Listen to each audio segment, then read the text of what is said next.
মা যখন বাসায় থাকে আমি রান্না করার আগে মাকে সবসময় জিজ্ঞেস করি, মা কী খাবেন, কী রান্না করবো। আর যখন থাকে না তখন আমি আমার মতো রান্না করি বা সংসারের যে সদস্য থাকে আমার হাজব্যান্ড আমার ননদ ওদেরকে জিজ্ঞেস করি। কারণ খাবারটা যেহেতু আমরা সবাই মিলে খাবো তখন যদি সবার পছন্দের খাবার হলে একটু খেতে বেশি মজা হয় না, এজন্য আমি জিজ্ঞেস করি। হ্যালো ভিউয়ার্স, আসসালামু আলাইকুম, সবাই কেমন আছেন? চলে আসছি নতুন আরেকটা ভিডিও নিয়ে। আশা করি সবাই সাথেই থাকবেন। অনেক অনেক কৃতজ্ঞ, আমি আপনাদের অনেক অনেক ভালোবাসা পেয়েছি। আশা করি আপনারা আমার পাশে এভাবেই থাকবেন। আজকে আমার রান্না খুবই সিম্পল বলতে করলা ভাজি।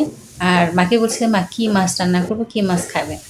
সে বলল, তো আপনারা তো দেখছি না, আমি ঈদের সময় বাড়ি থেকে আসার সময় অনেকগুলো মাছ নিয়ে আসছি, কারণ আমাদের পুকুরে জাল ফেলছিল, একটা পুকুর সেচ্ছে, তো অনেক মাছ নিয়ে আসছে, কিন্তু পুকুরের যে চাষ করা মাছগুলো এগুলো। মা বলতেছে এই মাছগুলো খেতে ভালো লাগতেছে না, অন্য যদি কোনো মাছ থাকে সেটা রান্না করো।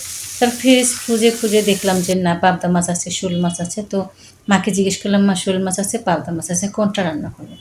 পাবদা মাছটাই ভুনা করো, খেতে ভালো লাগবে, অনেক দিন হয়েছে পাবদা মাছ খাই না। তো এই যে করলা ভাজিটা কিন্তু হয়ে গেছে, আর এটা আমার খাওয়ার জন্য সকালের নাস্তার জন্য একটা ডিম পোস্ট করে নিলাম। আপনাদের ডিম পোস্ট ভালো লাগে না সিদ্ধ ভালো লাগে? আমার কিন্তু হাফ বয়েল ভালো লাগে। এবার কিন্তু এই দেখেন পাবদাগুলো কিন্তু বেশ বড় বড় ছিল। পাবদাগুলো কিন্তু চাষের, ঢাকা থেকে কেনা, এগুলো কিন্তু দেশি পাবদা না। তো পাবদাগুলো আমি একটু কেটে নিয়েছি, কারণ কি এত বড় পাবদা রান্না করলে আসলে দেখতে সুন্দর লাগবে কিন্তু ভিতরে আসলে কিছু ঢুকবে না। এই জন্য আমি কেটে নিয়েছি, প্রয়োজনে 2 পিস খাক 3 পিস খাক সমস্যা নাই। একটা জিনিস যদি আপনি রান্না করে তৃপ্তি সহকারে নাই খেতে পারেন, শুধু দেখে সৌন্দর্য হলে তো আর হবে না, তাই না? তো মাছগুলো আমি ভেজে নিয়েছি, এবার সব ধরনের মশলা কিন্তু কষিয়ে নেব।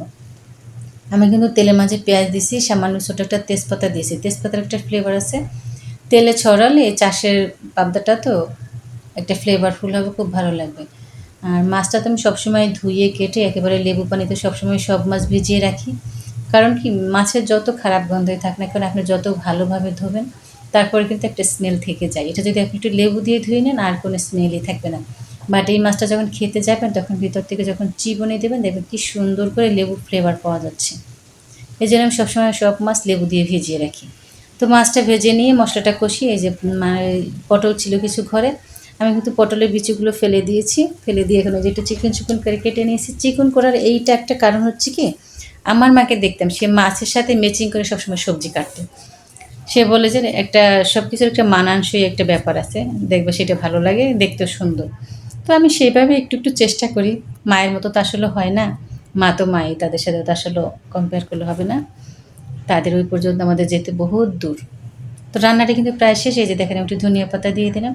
তো আলহামদুলিল্লাহ আমাদের রান্নাটা কিন্তু খুব ভালোই হয়েছিল। আমি অফিস থেকে আসার পরে মা বলল, পাবদা মাছটা অনেক মজা হয়েছে। আমি তাহলে কয় পিস খাইছেন? কয় 1 পিসই খাইছি। আমি বলছি তাহলে মজা কীভাবে হলো মা? বলে কি, না 2 পিস খাইনি, আর 1 পিস রাতে খাবো। বলছি ঠিক আছে। তো আপনাদের সাথে গল্প করতে করতে আমার রান্না বাড়া শেষ। সবাই ভালো থাকবেন, সুস্থ থাকবেন, সবাই সবার যত্ন নেবেন। Tata, take care.